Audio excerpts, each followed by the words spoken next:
Hi, it's me again with Corel Draw Tips and Tricks. A couple of days ago, I made a video on how to make this pattern. And if you look, what are you looking at? Are you looking at this shape? Are you looking at the fish shape? Or are you looking at the circle? So this is part 2.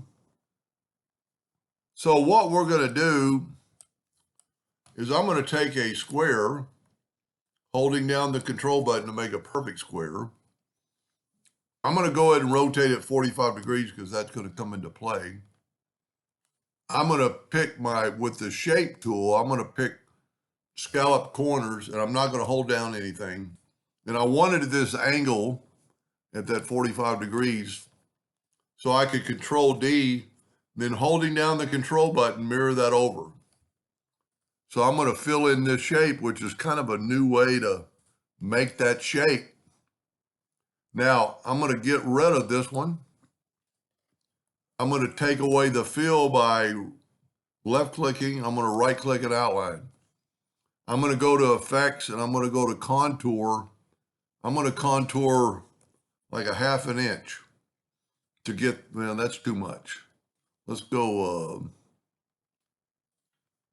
a 1/4 inch to get that shape. Now I'm going to go to Object and break the contour apart. I'm going to grab the old one and delete it. Now we're working in the center of the page, so I can take this one and Control D, alternate C, and have it rotate from the center of the page. If you don't have alternate C, you can just put it in the center of the page. Now, if you look, Corel says that this thing is 862. Corel's measuring from that node to that node to that node to that node.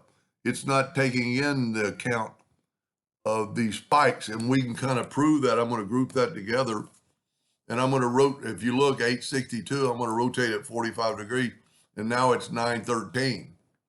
So I'm just going to put it back. So I'm going to make a circle. I'm going to I could very easily cut these off in just a second. I'm going to make another ellipse, 832, and then I'm going to hit P. Well, that must not have been what it was. 862.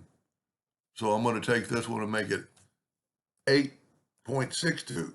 Now, so that's going to, I could very easily now cut off those tips, but if I just select everything and intersect it, then I have that shape.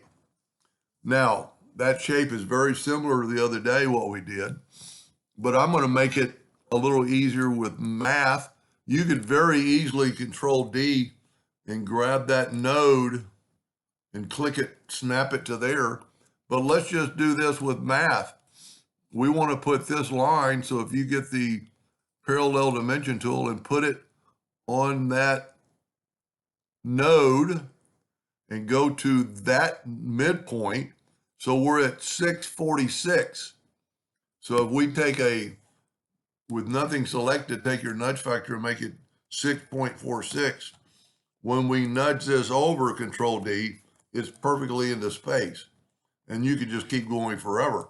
The good thing about this, it's symmetrical, so we could go down the same amount.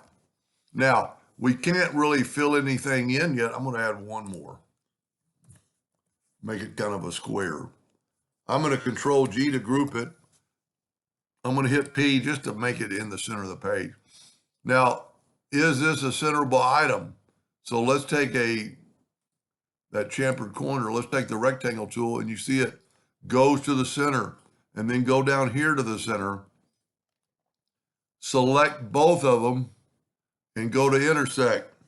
And now we have that shape in a square. But our ends are open, and we can't smart fill that if we wanted to. But if we hold down the Shift key and double click on the rectangle tool, it will put a rectangle around it, which will stop the smart fill tool. We'll go ahead and fill this in with yellow. I'm going to nudge it out of the way so you can see it better. And let's take the black box, and it's identical to the one previous. Well, it might be a little thinner line. What I do like about it is it's still intersected, but a little different than we did the other day.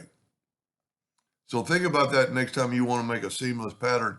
This would make a really good, I call it a vent screen to let air through or something. It might be a little bit too loose to do that, but something like that. Anyway, I hope that helped a little bit. Thank you for watching.